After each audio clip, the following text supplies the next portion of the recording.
Okay, hello everybody. Thank you for coming around. I didn't expect that turnout. I mean, analytical databases are also quite interesting. So, we are going to talk today about mechanical sympathy. And you're going to ask, sympathy towards a machine? I don't think so.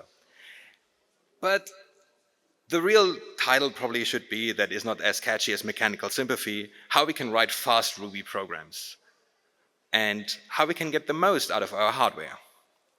So, before we really start, we have to do the obligatory introduction round. My name is Tim. We're going to skip the last name for the Germans. They can read it. For the rest, don't even try. It's going to be mispronounced and butchered. Leave it up to the Germans to be confused about the umlauts. So, today, no, sorry.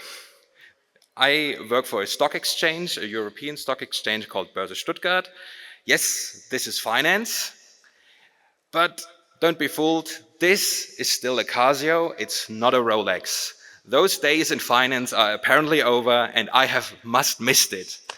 I'm sorry. So, let's start and talk about mechanical sympathy. What is it about? Well, first and foremost, it's a term from race car driving. And okay, but what do we really mean by that? And it means that we operate a system with an understanding of how that system works best. So you should know a bit about your car before you take a step into it, right?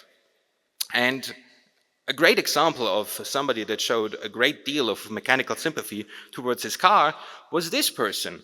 And unless you're really into race car driving, which I am not either, you probably don't know this person. His name is Jim Clark. He lived in the 1960s and he died in the 1960s in a race car crash. And he was a race car driver for Team Lotus.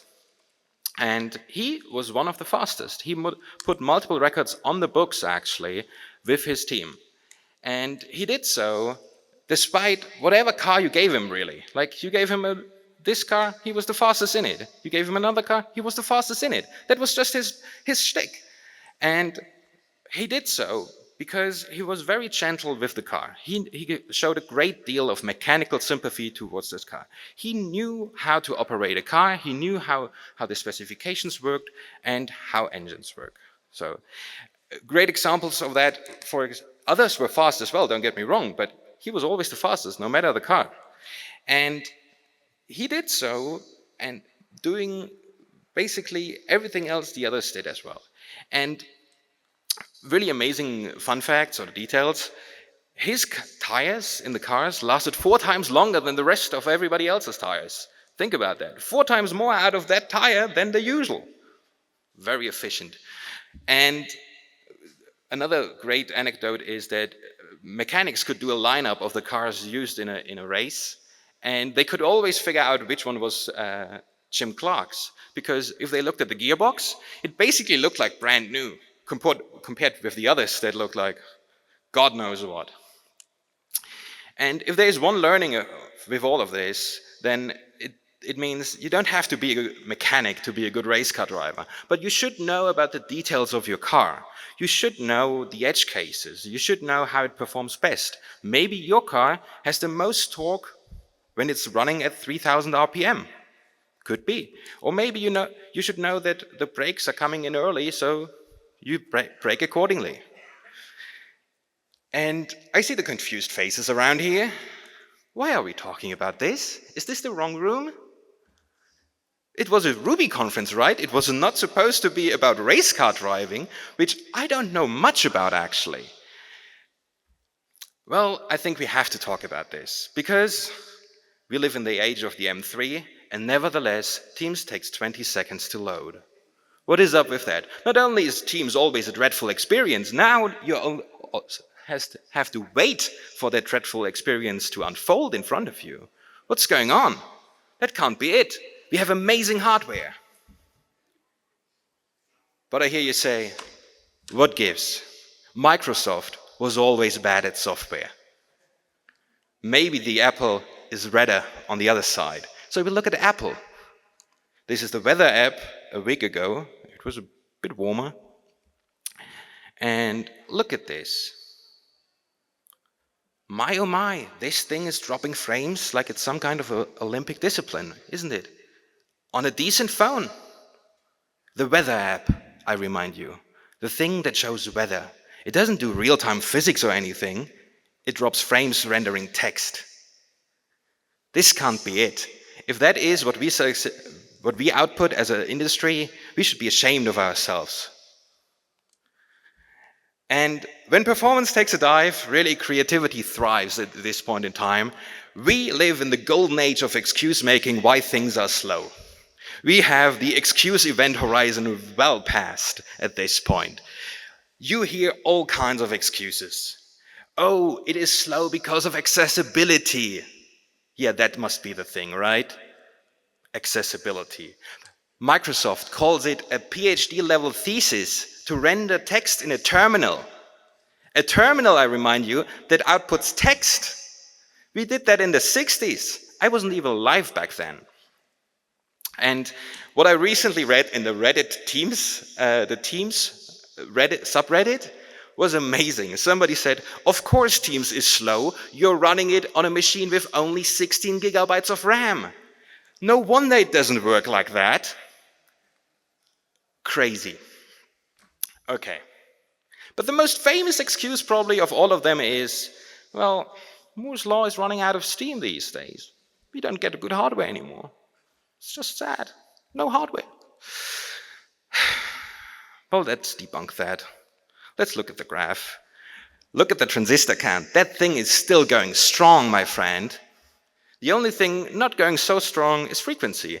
And that is only because we realized at some point that running a CPU at 10 gigahertz is a surefire recipe to melt a motherboard and the CPU core taking its way down to the Earth's core. You can't cool this thing anymore when it runs at 10 gigahertz. But nevertheless, single thread performance. It's not as fast as the transistor count, but it still goes up. And we still get a little bit more performance each and every year. So what's going on? Why is everything slow around us? And I think we should look at hardware a bit more intricately. Okay, this is the Sunny Cove microarchitecture. It's a bit of an older architecture at this point, but the systems stay usually the same, and Intel isn't very creative when it comes to applying recipes. So what do you do if you can't increase clock cycle anymore? Because the frequency is kind of fixed. We can't do anything about that. Well, simple. You try to do more things in a clock cycle. So what are you going to do? You make the instructions wider in the sense that you add more arithmetical logic units to the thing, so you can add multiple integers in one clock cycle suddenly, and you do all the other kinds of shenanigans to get more done per clock cycle. So you made it wider, now you have to make it deeper, because you need more data at the CPU. So you introduce caches, and you get more data towards the CPU at the end of the day. But the problem with that is, if you miss the cache, you pay a penalty. You don't get enough data into that CPU anymore. So what do? Well, you try to make the thing smarter. You introduce something like branch prediction. You introduce clever algorithms into your CPU so that you can actually predict what the next memory access is going to be, and you can load that data already. And if you can take advantage of that, you can have a damn fast CPU suddenly. Okay. But if you miss, that penalty is steep. Let's look at the numbers. Well, an L1 cache miss, that's the closest cache close to a CPU that is not a register, 0.5 nanoseconds. Still pretty fast, actually. L2 cache misses are already 7 nanoseconds. Ooh, that costs you. And the thing, main memory, you always considered fast. Not so fast, actually. 100 nanoseconds. That's multiple clock cycles, actually. You can run probably a square root operation and multiple of those until you get that main memory reference back. And not to forget the network round trip in your data center. So if anyone says the microservice is going to make it faster and reduce latency, they are lying to you. The monolith is the way to go. Ruby! So we have to visualize this a bit because those numbers, you can't imagine them. So L1, L2, and LRAM. Let's look at it. L1, already there. L2, making its way. RAM. I think this presentation is going to be over until then RAM is not going to make any more strides. But why would you care, right? This is hardware. We're writing Ruby. We don't care about this. Let's take an example, okay? We are going to calculate the sum of an array. So far, that shouldn't be challenging for any of us. And we're going to do so in two ways. One, we're going to just go through the array one by one, adding the numbers up. Pretty simple stuff. And the other one, we go berserk mode. We just take a random index in that array, and we're going to take that number and adding it up. Obviously, you pay a price for generating random numbers, so we're going to offload that and not measure that part. We're just going to measure the adding part. Okay, let's see what we have here. For the sequential indexes, we have 3% cache misses, 17 million cache misses out of 562 million references, and it roughly took 3.2 seconds. Okay, this was a lot of numbers. That's okay. Let's look at random. 28 million cache misses suddenly, and it takes 4.1 seconds, no, 4.2 actually. The thing is 30% slower suddenly. And don't blame it on Ruby. Don't walk to the next room and call up Mats and be like, what did you do that it's that slow? You can measure this in any language. Take Java, take C, take Zig, take Rust. It doesn't matter. It's always slower because if you run around in an array randomly, this is not how you should behave. But then I hear you say, I don't write random. I write object-oriented code. I write the good code. Well, think again. This is probably your object graph. So every time you call an object, it's probably a cache miss because it's a new object. It's somewhere else on the heap. There's no data locality in object-oriented programming usually. And don't give me that, but we got a just-in-time compiler recently. That's going to make it faster. A just-in-time compiler is a tool. It's not a magic wand. Just so you know, it won't fix your slow code necessarily. It can give you some benefits and optimize some of it, but it will not solve all your problems. Remember that. Okay. Now we talked about theory, we talked about latency numbers, hardware, all foreign topics usually, because Ruby is a really nice language that abstracts a lot of it. And it has all been very theoretical up to now. Let's talk about an example task. And our example task is going to be in logistics, this thing. But you're not going to work in a warehouse. You never worked with your hands. You have to write the programs that manage the people in the warehouse. And you don't even have to do that. It's more of a marketing job at this point. You get approached by the marketing team, and it comes to you with a list and says, hey, we want to give our customers some cool discounts. And they give you a list of the shipments with the sizes and the providers and everything. And obviously, they also give you the price list they had in mind, or of the provider. So for example, LP charges S for S packages 1.5, I think that those are euros. Keep in mind, those are pre-inflation prices. So look at them. Remember the good old times and weep. And your job is it to produce this, another list. But this time, you add the price and whatever the discount is that you wanted to apply. But this is the marketing department we are speaking of. They're going to have rules, obviously. So, the first rule is simple. S shipments match the lowest price for S sizes of any provider. So you have FedEx and DHL. DHL is a bit more expensive. You apply a little discount to DHL to match the FedEx price. Okay, if it's an S package. Next rule, I think we can also manage. The third L shipment via a specific provider is free. We're good people. We want you to ship things, so we're going to make them free. But this is the marketing department, and they have budgets, and they want to have predictability. So discounts should not exceed 10 euros per month. Folks, we don't want to bankrupt this company with discounts. So we're going to limit them.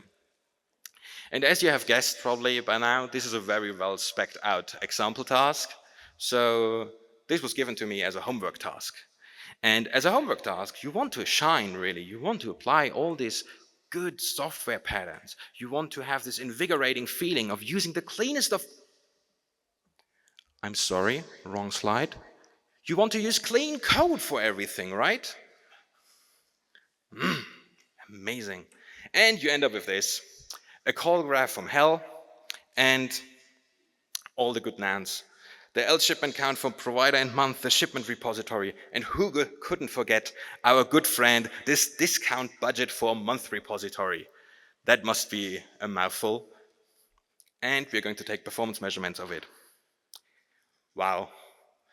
Finally, something that matches that Moore's law curve in our own code. That hockey stick is going strong. Our middle name must be Buzz Lightyear, because this one is definitely going to infinity and beyond. What are we going to do about this? Burn it all down with flames? We can't do that. We already built it. So we're going to harness the power of the flames with a flame graph. And we're going to look at it. And we see there's one method that takes a considerable amount of time. And that is here, the L shipment count for provider and month. Let's look at it. It's pretty simple. It takes the valid shipments, does some select, and counts them. Pretty simple. But there's something hidden in there, something audacious. Valid shipments grows with every iteration you have. So for the first iteration, you have 0 items in that valid shipments array. But for the 50,000, you have to search 49,999 items to get the count. Ooh, that's a lot. That's not nice. But there is something to our rescue, the cache. So we solve this. We can just add a little bit of caching so that we only have to search in a single month instead of everything. And we adapt the code, we add something to our add method to organize the data appropriately. And we go through our flame graph, look through everything, and rinse and repeat. And at the end of the day, we get this. Ooh, no hockey curve anymore. Looks like linear growth. I can tell you from experience, it's not linear growth, it's just a slightly less steep hockey curve actually. But anyway, we did something, we got better. And we achieved more performance. That's nice. That's why we are here. But at what cost? This is the code that comes out of this. Does this spark joy, folks? I doubt it. This does not spark joy. And who doesn't remember when you had to talk with your domain-driven design experts about the calculate lowest price lookup table? That's a hard to explain concept at this point when you are doing domain-driven design. We are not going to do this. We have to do better. What are we going to do?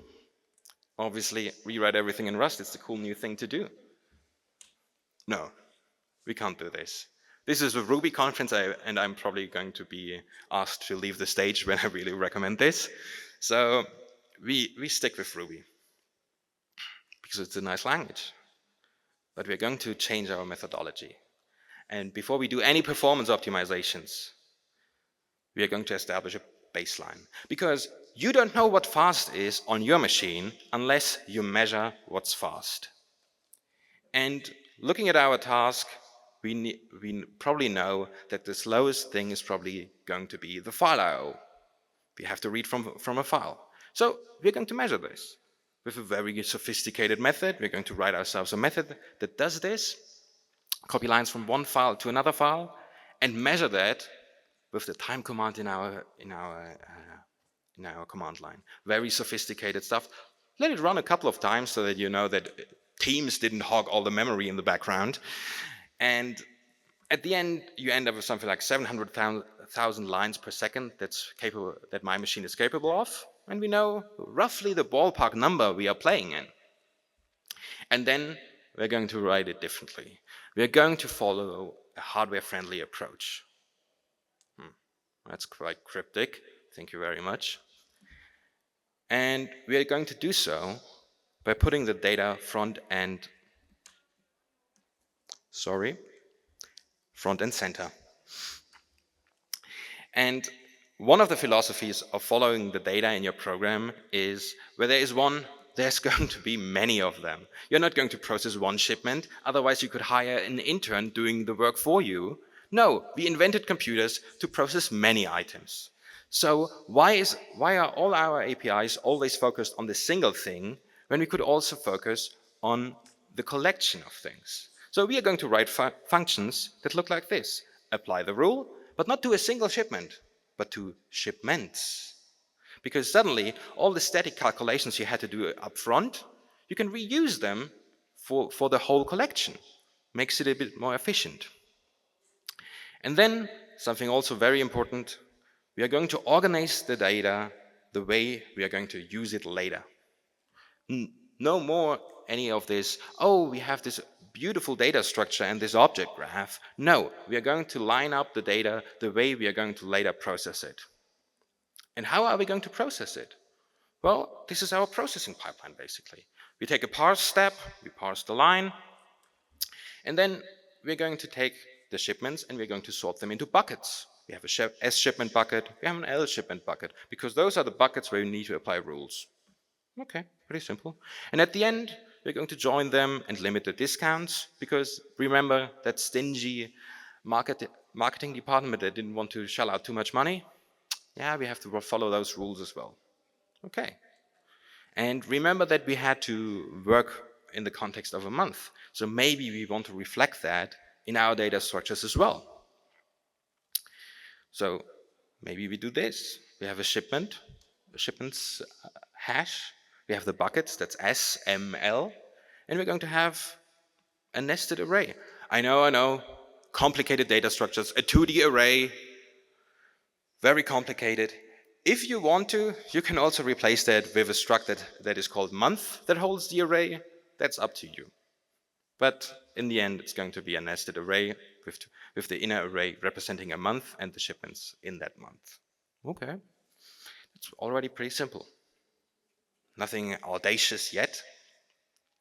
And then we have to read the shipments. Okay. We initialize our data structures. We have SML sizes.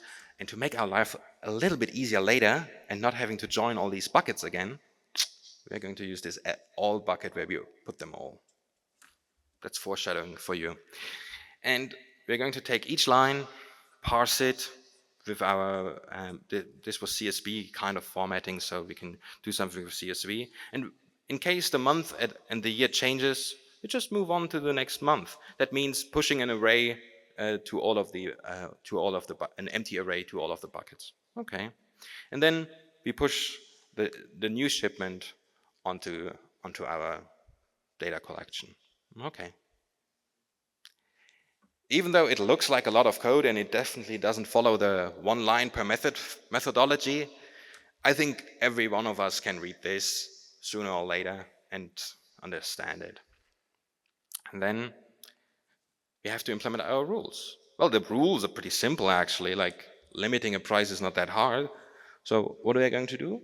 Well, if the shipment price, we subtract the shipment price, the lowest price minus the shipment price, and the difference is our discount. Did I lose anyone here? Hands up. Good. That's the discount calculation. The second rule where we have to count packages, I think we can all count to 3, so we're going to skip that. It's not more complicated than this. And limit discounts, same thing. You're going to take the limit per month, and for each shipment, you're going to subtract it from the available budget, and you take whatever is smaller because you don't want to overrun the budget. Okay. By the way, I heard that available budget shipment.discount and min, wrapping it in an array, is actually faster than, it's not as costly as you would think it is, because there is actually a special instruction in the Ruby VM that optimizes for this pattern of .min. Now you know, but if you want to really get all of the performance out of there, you have to write your own min method. I tested it. It's not that slow as you would think, but you can get more out of it. So we did all that. The shipment formatting is so benign that I'm going to skip it because it's really just string concatenation at this point. Let's measure it. Ooh, the blue line is our originally optimized solution that really didn't spark joy. And the orange line, rock solid, is the one we just wrote. Okay, it's not only not a hockey stick anymore, it's also faster. Ooh. But let's look at the performance numbers, because wall clocks are cool, but they are not a precise measurement. So for the original solution, we had 1.4 billion cache references, and 86 million of those were misses. Okay. Let's look at our new solution. We have only 600 million cache references anymore. We halved the cache references completely. And not only that, we are 2.5 times faster. Let's look at some other stats we have collected. Number one, throughput per lines. The original solution roughly made 140K. Nowadays we make 311K, which is not bad compared that the original benchmark on baseline was just 700,000. Okay. And not only that, it's not only faster, you already saved some lines of code. Just counting the lines of code, you got less of them. That's kind of nice, because nobody dares to delete 422 lines of important code with fancy patterns, but everybody is willing to rewrite 150 lines of code. You would dare to do that. I trust you. So, let's wrap it up. To write performant code, first establish a baseline. Think of the data and its mutations first. Before doing any cool UML diagrams and cool patterns, think of the data and how it flows through your process and applications. Also, it is always valuable to be lazy. Do the least amount of work to your data as possible. Lay out the data already when you can, so that you can easily process it later. And if there's anything I hope you take away from this, it's that performant Ruby code does not mean that it must be ugly Ruby code. Just so you know. You can write nice Ruby code and it doesn't need to look horrible. Okay. So that's it. If you're interested in the code, here's the QR code. The original solution is called Planet Express. The better version is called Planet Express Express. So read through it. Feedback is welcome, and that's it. From the clock, I see we have 2.5 more minutes. So if you have questions, you can ask them now. But I remind you, a question is something that ends with a question mark. Statements are not allowed. I see probably a lot of statements, but no questions. There's a question.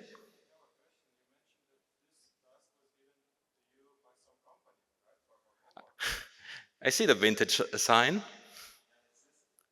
Maybe. I couldn't possibly comment.